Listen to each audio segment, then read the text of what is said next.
نحمده ونصلي ونسلم على رسوله الكريم اما بعد فاعوذ باللہ من الشیطان الرجیم بسم اللہ الرحمن الرحیم ما آتاکم الرسول فخذوه وما نہاکم عنہ فانتہوا صدق اللہ مولانا العظیم ان اللہ وملائکتہ یصلون علی النبی یا ایہا الذین آمنوا صلوا علیہ وسلموا تسلیما الصلاۃ والسلام علیکہ یا سیدی یا رسول اللہ وآلہ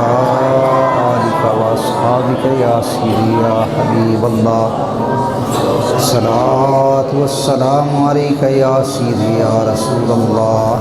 اللہ پاک کے فضل و کرم سے آج ہم 11ویں شریف کی اس بابرکت محفل میں حاضر ہیں۔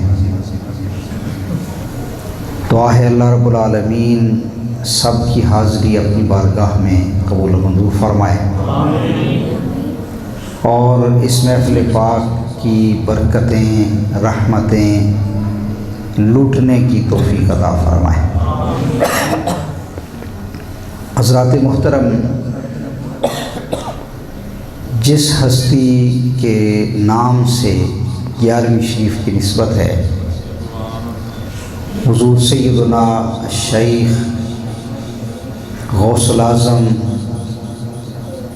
جیلانی الحسنی والحسینی رضی اللہ تعالی عنہ، ان کا پیغام یہ ہے، آپ خود فرماتے ہیں درست العلم حتی صرت قطبا، فرماتے ہیں کہ میں علم پڑھتا رہا یہاں تک کہ اللہ نے مجھے کتب بنا دیا۔ عام طور پہ حضور غوث پاک رحمۃ اللہ علیہ کا نام جب ہم سنتے ہیں یا لیتے ہیں تو فوراً ایک بات ذہن میں آتی ہے کہ وہ کرامتوں والے پیر ہیں، اور یہ بات بھی ٹھیک ہے، جتنی کرامتیں آپ کی ہیں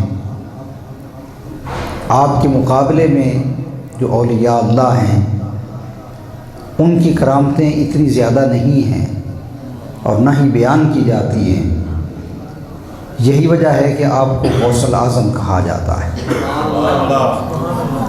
لیکن آپ نے بھی یہ بات بڑے کھلے دل سے ارشاد فرمائی کہ اصل چیز علم ہے اور علم کے ذریعے سے اللہ نے مجھے یہ مقام عطا کیا ہے۔ اور آپ نے سنا ہوگا صوفیانہ کلام، علم و باج کریں فقیری تے کافر مریں دیوانہ، یعنی یہ جو فقیری ہے، درویشی ہے، ولایت ہے، اس کا تعلق بھی علم کے ساتھ ہے۔ اور علم کیا ہے؟ سادہ لفظوں میں علم وہی ہے جو اللہ اور اس کے رسول کی بارگاہ سے حاصل ہوتا ہے۔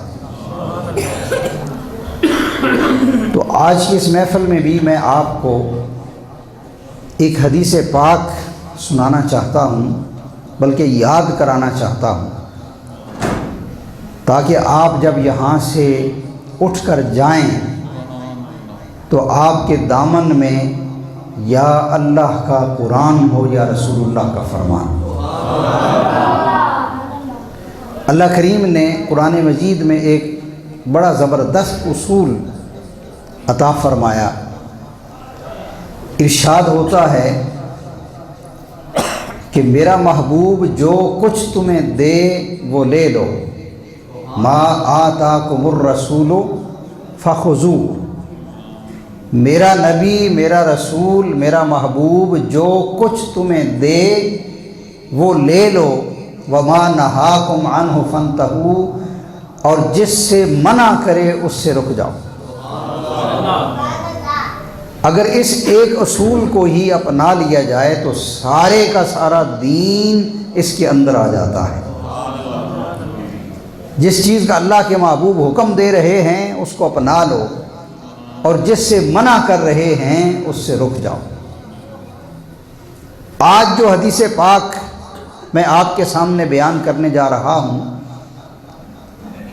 یہ بخاری شریف میں بھی ہے اور مسلم شریف میں بھی ہے، متفق علیہ حدیث۔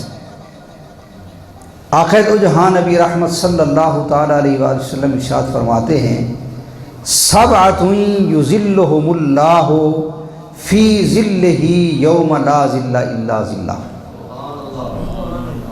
آقا کریم علیہ السلام نے ارشاد فرمایا کہ 7 قسم کے خوش نصیب ایسے ہیں کہ کل قیامت والے دن اللہ کریم انہیں اپنے عرش کا سایہ عطا فرمائے گا۔ 7 قسم کی، جن کا ذکر اس حدیث پاک میں ہو رہا ہے۔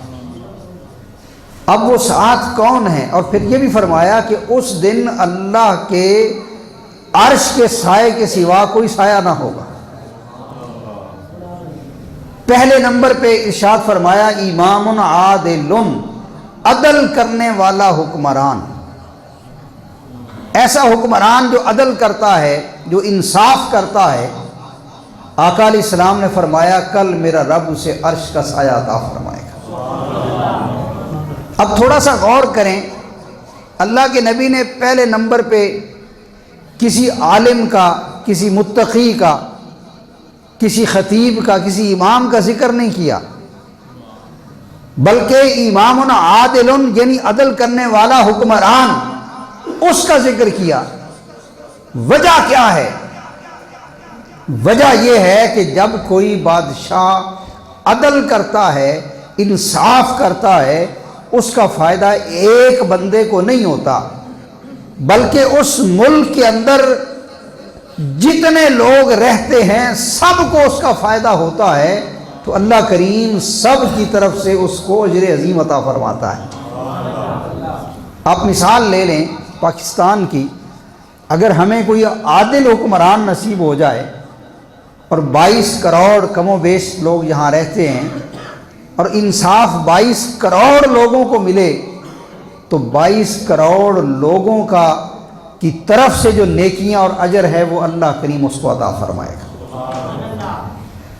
اگر عدل کی بات کی جائے تو سیدنا فاروق اعظم رضی اللہ تعالی عنہ وہ ہستی ہیں جنہوں نے اس دھرتی پر، اس سرزمین پر اور اسلامی مملکت اور اسٹیٹ کے اندر ایسا عدل کا نظام قائم فرمایا کہ کہنے والے کہہ اٹھے کہ اگر ایک اور عمر آ جاتا تو دنیا میں کوئی کافر نہ بچتا،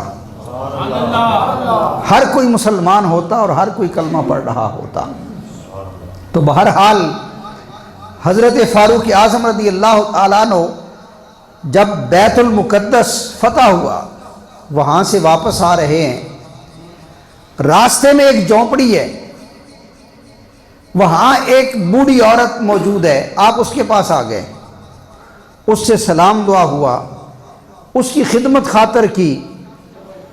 جب خدمت خاطر کر کے اس کے پاس بیٹھ گئے، باتیں ہونے لگی، تو حضرت عمر نے ایک عجیب سوال کیا، کہا بوڑھی اماں یہ تو بتا کہ عمر کے بارے تیرا کیا خیال ہے، جو خلیفہ ہے مسلمانوں کا، اس کے بارے تیرا کیا خیال ہے؟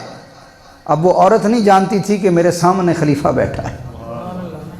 جب یہ سوال کیا کہ کیا خیال ہے، تو کہنے لگی کہ وہ کوئی اچھا بندہ نہیں ہے۔ کہا اماں جی اس کی کوئی وجہ بھی بتاؤ۔ کہا وجہ یہ ہے کہ اس نے کبھی میرا حال چال ہی نہیں پوچھا، آ کے کبھی میرے ساتھ آ کے باتیں ہی نہیں کی، کبھی میرے بارے کبھی پوچھا ہی نہیں کہ تمہیں کوئی تکلیف ہے، کوئی مسئلہ ہے، کوئی پریشانی ہے۔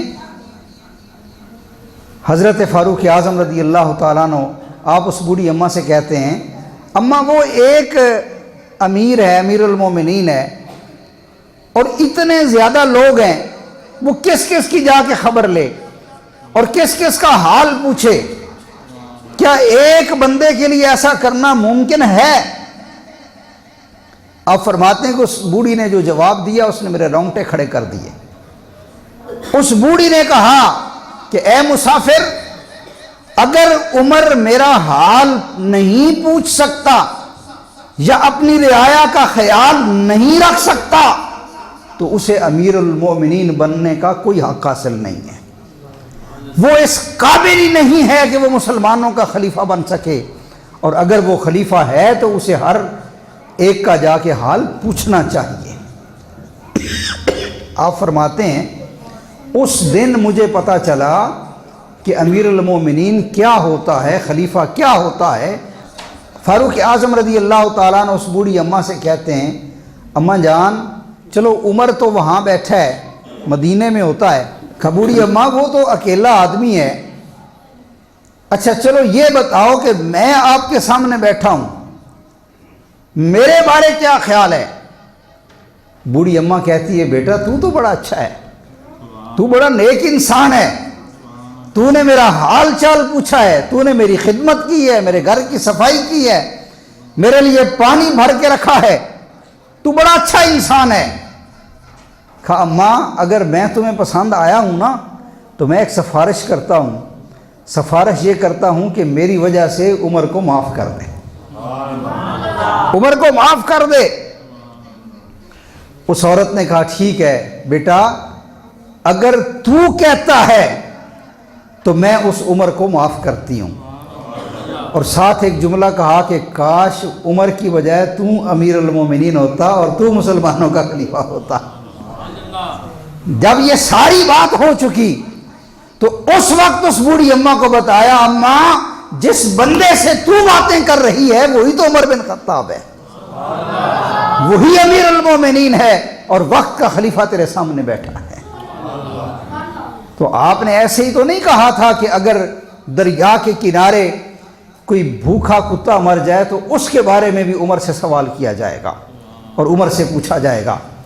سیدنا فاروق اعظم کے زمانے میں زلزلہ آتا ہے مدینہ شریف کے اندر، آپ نے اپنا درہ زمین کے اوپر مارا اور کہا اے زمین کیا تیرے اوپر میں نے عدل قائم نہیں کیا؟ کیوں کانپ رہی ہو؟ کیا میں نے تیرے اوپر عدل قائم نہیں کیا؟ بس اتنا کہنے کی دیر تھی کہ زلزلہ رک گیا۔ بے شمار ایسے واقعات ہیں جن سے پتہ چلتا ہے کہ حضرت فاروق اعظم نے جو عدل قائم کیا اس کی وجہ سے اللہ نے اس سٹیٹ کو کتنی برکتیں اور رحمتیں عطا فرما دی تھی۔ تو اس لیے اللہ کے محبوب نے فرمایا امام عادل، جو عدل کرنے والا حکمران ہوگا میرا رب اس کو قیامت والے دن اپنے عرش کا سایہ عطا فرمائے گا۔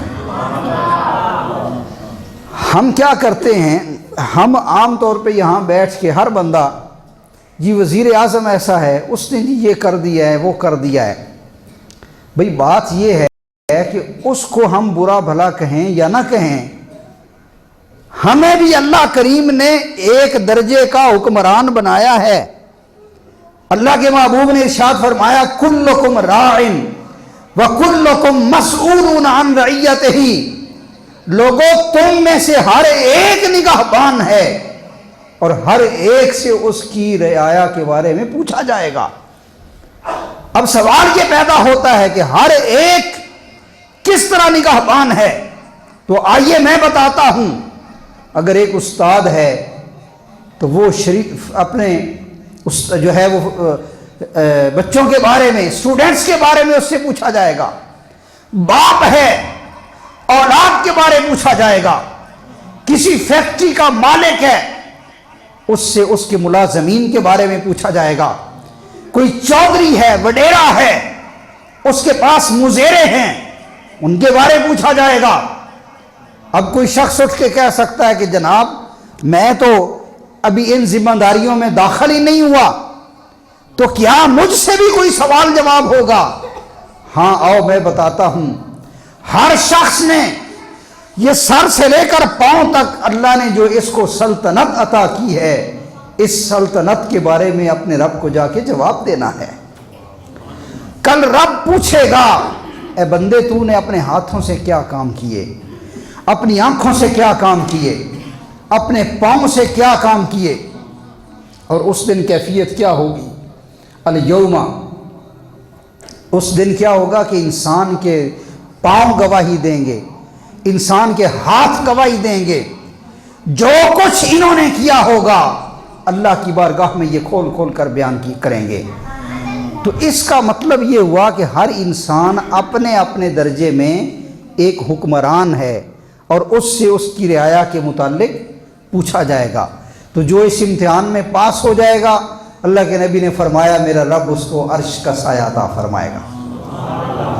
دوسرے نمبر پہ اللہ کے محبوب نے ارشاد فرمایا وَرَجُلٌ وَشَابٌ نَشَأَ فِي عِبَادَةِ اللَّهِ عَزَّ وَجَلَّ، ایسا نوجوان جس کی جوانی اللہ کی عبادت میں گزرے گی، میرا رب اسے عرش کا سایہ عطا فرمائے گا۔ اب یہ جو جوانی کا وقت ہوتا ہے اسے آپ یوں سمجھ لیں، میرے مرشد کریم حضرت ضیاء الامت جسٹس پیر محمد کرم شاہ الازہری رحمۃ اللہ علیہ نے ایک بڑی پیاری بات لکھی ہے۔ آپ فرماتے ہیں کہ رمضان کا مہینہ جو ہے نا سارا ہی برکتوں والا ہے۔ رمضان کے دن، رمضان کی راتیں، رمضان کی صبح و شام برکت والی ہے، لیکن لیلۃ القدر کی اپنی شان ہے، لیلۃ القدر کا اپنا مقام ہے۔ فرمایا مومن کی ساری زندگی سراپا خیر ہے، لیکن جوانی کی اپنی شان ہے، جوانی کا اپنا مقام ہے۔ جوانی میں جو سجدہ کرتا ہے میرے رب کو اس کے سجدے پہ بڑا پیار آتا ہے، اس لیے کہ جوانی میں انسان بہت سے کام کر سکتا ہے، غلط راستے پہ چل سکتا ہے، لیکن اگر وہ اپنے آپ پہ کنٹرول کر کے اپنی پیشانی اللہ کے حضور جھکا دیتا ہے اور اللہ کی عبادت کرتا ہے تو میرے رب کو اس بندے پہ بڑا ہی پیار آتا ہے۔ فرمایا میں اسے اپنے عرش کا سایہ قیامت والے دن عطا فرماؤں گا۔ آخر اسلام کا زمانہ ہے، اعلان ہوا کہ چلو جہاد کی طرف، سحری کا وقت ہے اور اعلان کیا جا رہا ہے۔ حضور کے ایک صحابی، ان کی شادی ہوئی اور پہلی رات تھی، اعلان سنا، کانوں میں اعلان پڑا کہ حضور جہاد کے لیے بلا رہے ہیں، اٹھ کے تیار ہو گئے اور جہاد کے لیے چلنے لگے۔ آپ کی اہلیہ نے، بیگم نے پوچھا کہاں جا رہے ہیں؟ کہا اللہ کے نبی نے جہاد کے لیے بلایا، میں وہاں جا رہا ہوں۔ کہا مجھے بھی ساتھ لے جاؤ۔ کہا نہیں ابھی عورتوں کے لیے حکم نہیں آیا۔ خیر وہ صحابی تیار ہوئے چلے گئے جہاد کے لیے، نوجوان ہیں، خوبصورت ہیں، ابھی شادی کی پہلی رات بسر کی ہے، جہاد کے لیے روانہ ہو گئے۔ صحابہ کہتے ہیں کہ ہم نے دیکھا کہ بڑا ڈٹ کے انہوں نے جہاد کیا، اللہ کی راہ میں لڑتے رہے، حتیٰ کہ لڑتے لڑتے شہید ہو گئے۔ جب شہید ہو گئے، اللہ کے نبی نے شہداء کے جسموں کو اکٹھا کیا تو اس صحابی، ان کا نام حضرت حنظلہ ہے، ان کا جسم نہیں مل رہا۔ کہ یا رسول اللہ عجیب بات ہے، ہم نے اپنی آنکھوں سے دیکھا وہ لڑ رہے تھے، جہاد کر رہے تھے، لیکن اب ان کا جسم نہیں مل رہا۔ اللہ کے محبوب نے مسکرا کے اوپر دیکھا، تھوڑی دیر بعد ان کا جسم سامنے تھا اور ان کی زلفوں سے پانی کے قطرے گر رہے تھے۔ کہا میرے صحابہ تمہیں پتہ ہے اس کے ساتھ ماجرا کیا ہوا؟ یہ گھر سے جب نکلا، شادی کی پہلی رات اس نے اپنی جو ہے وہ بیوی کے ساتھ گزاری، جب اعلان جہاد اس نے سنا تیزی میں گھر سے چل پڑا اور غسل نہیں کر سکا، یہاں لڑتے لڑتے یہ شہید ہو گیا۔ اللہ نے فرشتوں کو بھیجا، جاؤ فرشتوں خود اس کو غسل دے دو۔ اب فرشتے اس کو غسل دے کے لائے ہیں، دیکھا تو ان کے بالوں سے پانی کے قطرے ٹپک رہے تھے۔ اللہ کے نبی نے فرمایا یہ غسیل الملائکہ ہے، اس کا نام حنظلہ غسیل الملائکہ ہے، یہ وہ ہے جس کو ملائکہ نے غسل دیا ہے۔ تو دوستو جو اپنی جوانی اپنے رب کے نام کر دیتا ہے، پھر رب اپنی رحمتیں اس کے نام کر دیتا ہے، حتیٰ کہ فرمایا قیامت والے دن میں اسے عرش کا سایہ عطا فرماؤں گا۔ اور تیسرے نمبر پہ آقا علیہ السلام نے فرمایا وَرَجُلٌ قَلْبُهُ مُعَلَّقٌ بِالْمَسَاجِدِ، ایسا شخص جس کا دل مسجد کے ساتھ لگا رہے۔ آپ مسجد میں آئے تو مسجد میں جب مومن آتا ہے نا تو فرمایا المؤمن فی المسجد کسمک فی الماء، مومن مسجد میں اس طرح ہوتا ہے جیسے مچھلی پانی میں ہوتی ہے۔ مچھلی کو پانی میں چین آ جاتا ہے، قرار آ جاتا ہے۔ ایسا مسلمان جس کا دل مسجد کے ساتھ لگا رہے، ایک نماز پڑھ کے جاتے ہو، پھر اگلی نماز کا انتظار کرتے ہو، پھر اگلی نماز کے لیے آتے ہو، پھر جاتے ہو، پھر اگلی نماز، حتیٰ کہ مسجد کے ساتھ اٹیچ ہو جاتے ہو، تعلق بنا لیتے ہو، محبت کرتے ہو۔ فرمایا جس کا دل مسجد کے ساتھ لگا رہے، میرا رب اس کو بھی عرش کا سایہ عطا فرمائے گا۔ یہ بھی بہت بڑی نعمت۔ آقا علیہ السلام کے زمانے میں ایک عورت تھی جو کبھی کبھی آ کے مسجد کی صفائی کرتی تھی۔ رنگ اس کا کالا تھا عورت کا، بوڑھی عورت تھی، کبھی کبھی آتی تھی۔ آقا علیہ السلام نے دیکھا کہ کچھ دنوں سے وہ نہیں آ رہی۔ آپ نے اس کے متعلق پوچھا، صحابہ کہتے ہیں یا رسول اللہ وہ تو فوت ہو گئی۔ کہا تم نے مجھے بتایا کیوں نہیں؟ کتنے دن ہوئے؟ کہا یا رسول اللہ آج تیسرا دن ہے۔ کہا مجھے اس کی قبر پہ لے چلا۔ آقا علیہ السلام اس کی قبر پہ تشریف لے گئے اور صحابہ سے کہا کہ میرے پیچھے صفیں بناؤ۔ صحابہ نے صفیں بنائیں، حضور نے اس کی قبر پہ اس کی نماز جنازہ پڑھا۔ اس حدیث پاک سے ایک مسئلہ علماء نے، فقہاء نے اخذ کیا ہے کہ اگر کسی شخص کی، مسلمان کی نماز جنازہ ادا نہ کی گئی ہو، یا وقت کا جو والی ہے اس نے اس کی نماز جنازہ نہ پڑھی ہو، تو 3 دن کے اندر اندر اس کی قبر پہ جا کے بھی نماز جنازہ پڑھی جا سکتی ہے۔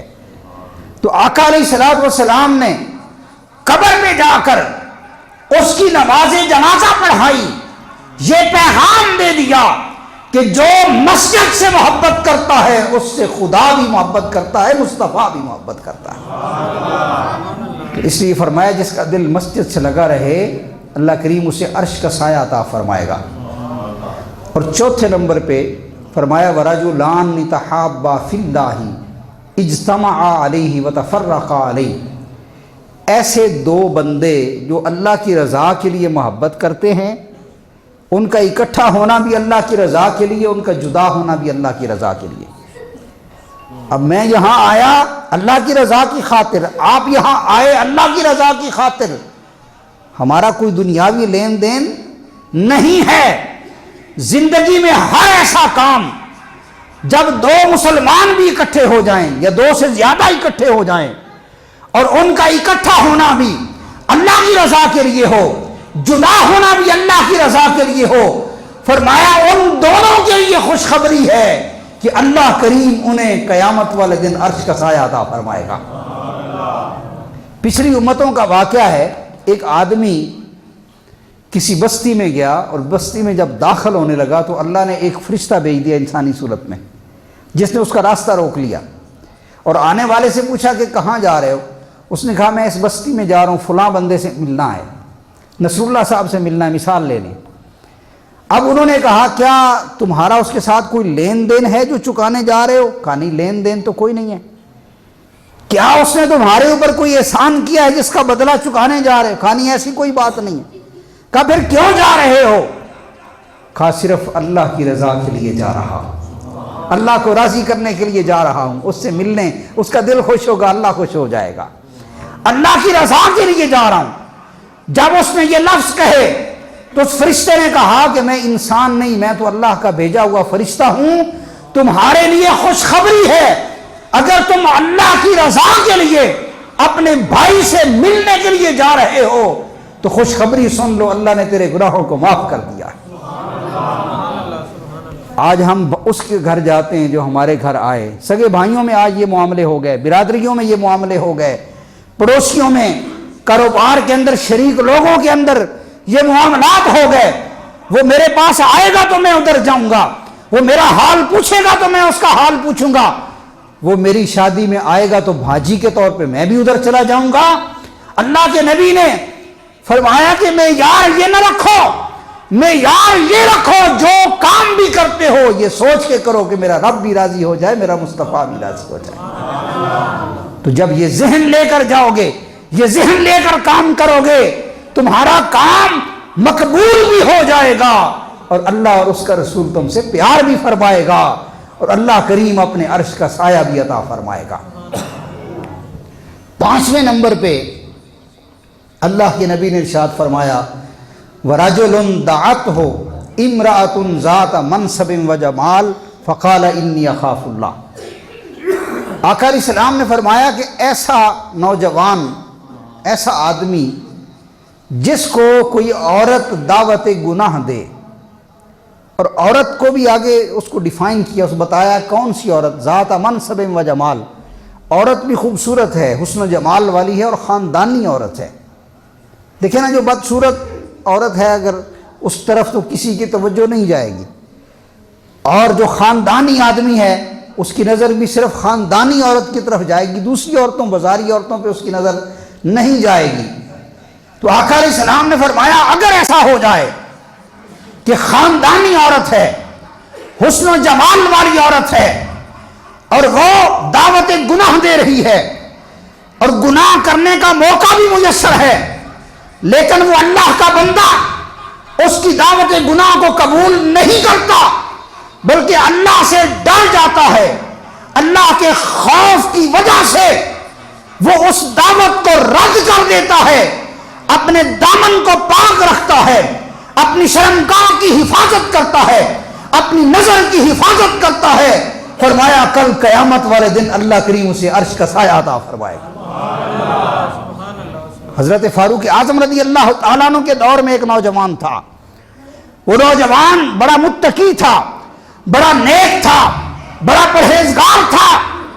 اسے کسی عورت نے دعوت گناہ دی، اس پر اللہ کا خوف طاری ہوا، اور اتنا خوف طاری ہوا اس نے چیخ ماری اور اس کی جان نکل گئی، جان آفریں کے سپرد ہو گئی۔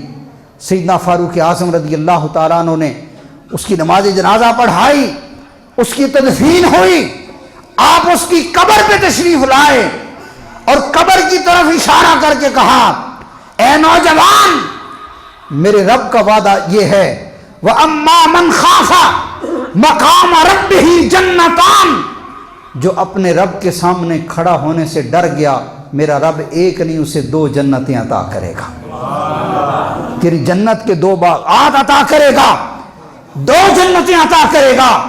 پوچھا اے نوجوان، تو نے اللہ کے خوف کی وجہ سے دعوت گناہ کو رد کیا تھا، بتا کیا رب نے تجھے 2 جنتیں دی ہیں کہ نہیں؟ کہنے لگا ہاں امیر المومنین، اللہ نے وعدہ پورا کر دیا ہے، مجھے 2 جنتیں عطا کر دی ہیں، 2 جنتیں عطا کر دی ہیں۔ تو ایسا شخص، پھر ایسا جو بندہ ہوتا ہے جو کسی کی دعوت گناہ سے بچ جاتا ہے، اسے حضرت سیدنا یوسف علیہ السلام کا فیضان نصیب ہوتا ہے۔ یوسف علیہ السلام کو جب 7 کمروں کے اندر بند کر کے دعوت گناہ دی گئی، اور مصر کی اس عورت نے جب دعوت گناہ دی، حضرت یوسف علیہ السلام دروازے کی طرف دوڑتے ہیں جو مکفل ہے، بند ہے، دروازہ خود بخود کھل جاتا ہے۔ آپ اگلے دروازے پر پہنچتے ہیں، وہ دروازہ بھی کھل جاتا ہے، اگلے دروازے پہ پہنچتے ہیں، حتیٰ کہ سارے دروازے ایک ایک کر کے کھلتے چلے گئے اور آپ کا دامن مچ گیا۔ تو پتہ چلا کہ جب کوئی کسی دعوت گناہ کو رد کر دیتا ہے، اللہ اس مصیبت سے نکلنے کے لیے اس کے راستے آسان کر دیا کرتا ہے، اور اسے وہی اس مقام کا فیض نصیب ہوتا ہے جو اللہ نے حضرت یوسف علیہ السلام کو عطا فرمایا تھا۔ تو فرمایا جو نوجوان، جو انسان اس عورت کی دعوت کو رد کر دے اللہ کے خوف کی وجہ سے، اللہ کریم اسے عرش کا سایہ عطا فرمائے گا۔ 5 قسم کے لوگوں کا ذکر ہو گیا۔ 6ٹھے قسم کا بندہ وہ ہے، آقا علیہ الصلوۃ والسلام نے ارشاد فرمایا من تصدق بصدقۃ فاخفاها حتی لا تعلم شمالہ ما تنفق یمینہ۔ آقا علیہ السلام نے فرمایا ایسا بندہ جو اپنے دائیں ہاتھ سے خرچ کر رہا ہے اور اس کے بائیں ہاتھ کو خبر نہیں کہ وہ دائیں ہاتھ سے کیا خرچ کر رہا ہے، مطلب یہ ہے کہ اتنی خاموشی کے ساتھ، اتنی رازداری کے ساتھ، اتنا جو ہے وہ چھپ چھپ آ کر اللہ کی راہ میں خرچ کر رہا ہے۔ اب ہم کیا کرتے ہیں، جب مسجد میں چندہ دینا ہو سارے بڑے نوٹ ہٹا ہٹا کے جو سب سے چھوٹا نوٹ ہوتا ہے اس میں بھی جو بڑا ضعیف العمر نوٹ ہوتا ہے وہ نکالتے ہیں اور نکال کے مسجد میں ڈال دیتے ہیں گن گن کے، بڑا کچھ چھوٹا سا نوٹ۔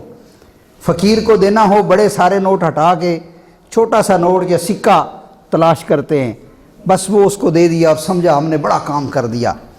اللہ اکبر۔ آقا علیہ السلام تو فرما رہے ہیں کہ دائیں ہاتھ سے خرچ کر رہا ہے اور بائیں کو خبر نہیں ہے، بائیں کو خبر نہیں ہے۔ ارے کبھی ایسا بھی کرو، ایک بزنس مین ہے، اپنی دکان پہ بیٹھا ہے، اس کا غلہ پیسوں سے بھرا ہوا ہے، کبھی ایسا بھی کرے کہ آنکھیں بند کر کے اپنا ہاتھ اس میں ڈالے اور جتنے پیسے اپنے ہاتھ میں آ جائیں، خواہ وہ 5,000 کے نوٹ ہوں، خواہ وہ 1000 والے ہوں، خواہ وہ 100 والے ہوں، ان کی گنتی نہ کرے، چپ کر کے اس کو اپنی مٹھی میں بند کر کے کسی مستحق کو دے دے، کسی یتیم کو دے دے، کسی بیوہ تک پہنچا دے، کسی دینی مدرسہ کی خدمت کر دے۔ ارے جب اس نے خود نہیں گنا ہوگا تو گویا وہ دائیں ہاتھ سے جو خرچ کر رہا ہے بائیں ہاتھ کو اس کی خبر نہیں ہے۔ جب ایسا خفیہ صدقہ اللہ کی بارگاہ میں کیا جاتا ہے، میرا رب اس صدقے کو قبول بھی کرتا ہے اور فرمایا میں اسے عرش کا سایہ بھی عطا فرماؤں گا۔ اس انداز سے بھی کبھی خرچ کرنا چاہیے، خاموشی کے ساتھ، خفیہ طریقے سے، اعلان نہ کروایا جائے، خبر نہ چھاپی جائے، تاریخیں نہ سنی جائیں، صرف اس بندے کا اور اس رب کا معاملہ ہو۔ کہتے ہیں ایک آدمی تھا دکاندار، اس نے 2 صندوق رکھے ہوئے تھے، وہ غلے، 2 غلے رکھے ہوئے تھے، اور ایک غلے کے اندر جب کوئی سکہ آتا نا، ٹھیک سکہ آتا، وہ ایک غلے میں ڈالتا اور سودا دے دیتا۔ اگر کوئی کھوٹا سکہ بھی لے کے آتا نا، یہ بزرگ بیٹھے ہیں، پہلے زمانے میں سکے زیادہ چلتے تھے، اب روپے، کرنسی، دوسرے نوٹ زیادہ چل رہے ہیں، اب کوئی کھوٹا سکہ لے کے آتا تو وہ کھوٹا سکہ بھی رکھ لیتا اور دوسرے صندوقچے میں اس کو ڈال دیتا اور اس کو کھرا سودا دے دیتا۔ اب وہ بابا مشہور ہو گیا، جی یہ بابا وہ ہے جو کھوٹا سکہ لے جائیں اس کی بھی چیز دے دیتا ہے، تو لوگ کھوٹے سکے بھی لانے شروع ہو گئے۔ جو کھوٹا سکہ عام بازار میں نہیں چلتا تھا، بابے کے پاس چل جاتا تھا، بابا اس کو لے لیتا، رکھ لیتا سنبھال کے اور اس کو سودا دے دیتا۔ کرتے کرتے وہ صندوق بھر گیا اور ادھر بابے کا آخری وقت آ گیا۔ بابا چارپائی پہ ہے، بیٹوں سے کہتا ہے بیٹو وہ صندوق اٹھا کے لاؤ جس میں کھوٹے سکے ہیں۔ کہا بابا جی ساری زندگی آپ نے یہ کھوٹے سکے جمع کیے، کیا فائدہ ان کا؟ کہا اٹھا کے لے تو آؤ۔ جب اٹھا کے لے آئے نا، بابے نے اپنا ہاتھ ان سکوں پہ پھیرا اور ادھر اپنے رب سے کی طرف متوجہ ہو کے بات کرتا ہے، کہتا ہے یا اللہ میں تیری مخلوق سے کھوٹے سکے لیتا رہا اور انہیں کھرا سودا دیتا رہا، آج میں تیری بارگاہ میں جا رہا ہوں، میرے کھوٹے عمل قبول کر لے اور مجھے سچا اور کھرا اجر عطا فرما دے۔ تو اس انداز سے جب کوئی اللہ کی مخلوق کے ساتھ ہمدردی کرتا ہے یا اس پہ خرچ کرتا ہے، میرے رب کو اس بندے پہ بڑا پیار آتا ہے، اسی لیے فرمایا کہ کل قیامت والے دن اسے عرش کا سایہ عطا فرما۔ اب آخری بندے کی بات ہونے لگی ہے، 7ویں بندے کی، جس کا اس حدیث پاک میں ذکر ہے۔ آقا علیہ السلام نے فرمایا وَذَكَرَ اللَّهَ خَالِيًا فَفَاضَتْ عَيْنَاهُ۔ آقا علیہ السلام نے فرمایا کہ ایک بندہ تنہائی میں بیٹھا ہے، اسے کوئی دیکھ نہیں رہا، وہ اللہ کا ذکر کر رہا ہے اور اللہ کا ذکر کرتے کرتے اس کی آنکھوں میں آنسو آ گئے، رونے لگ گیا اللہ کے خوف کی وجہ سے۔ تو فرمایا کہ اس کی آنکھوں سے جاری ہونے والے جو آنسو ہیں اس کا صلہ اللہ یہ دے گا کہ اسے قیامت والے دن اپنے عرش کا سایہ عطا فرمائے گا۔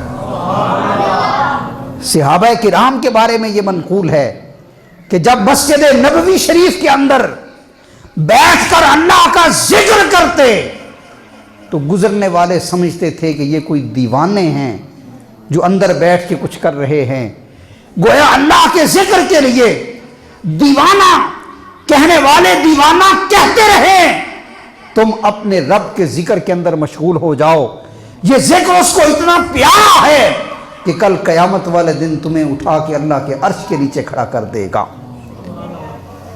اور یہ جو اونچے آواز سے ذکر والی بات ہے، کچھ صحابہ فرماتے ہیں کہ جب ہم چھوٹے بچے ہوتے تھے نا گھروں میں، ہمیں پتہ چل جاتا تھا کہ نماز مکمل ہو گئی ہے، اس لیے کہ نماز کے بعد اونچی آواز سے ذکر کیا جاتا تھا جس کی آواز ہم اپنے گھروں میں سن لیتے تھے۔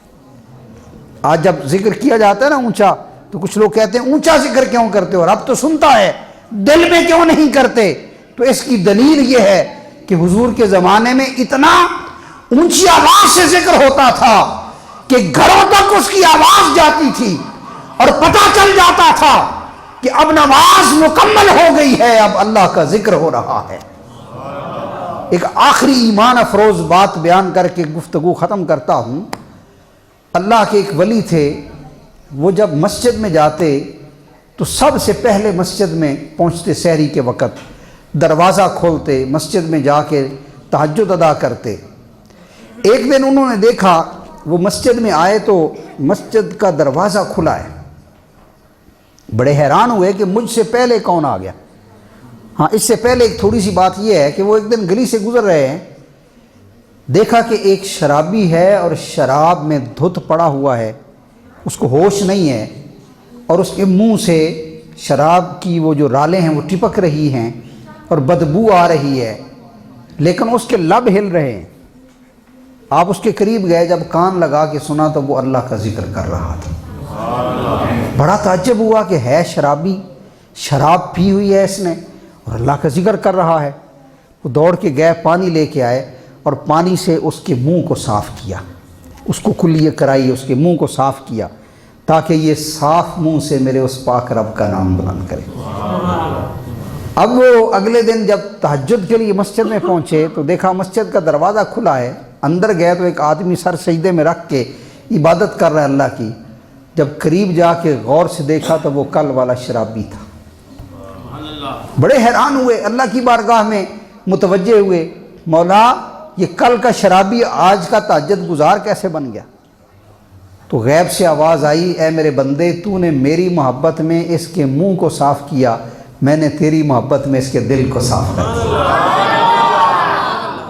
اس لیے جب اللہ والوں کا ذکر کیا جاتا ہے یا اللہ والوں کی مجلس میں حاضری ہوتی ہے یا ان کے مزارات پہ حاضری ہوتی ہے، اللہ دلوں کی صفائی کا اہتمام کر دیا کرتا ہے۔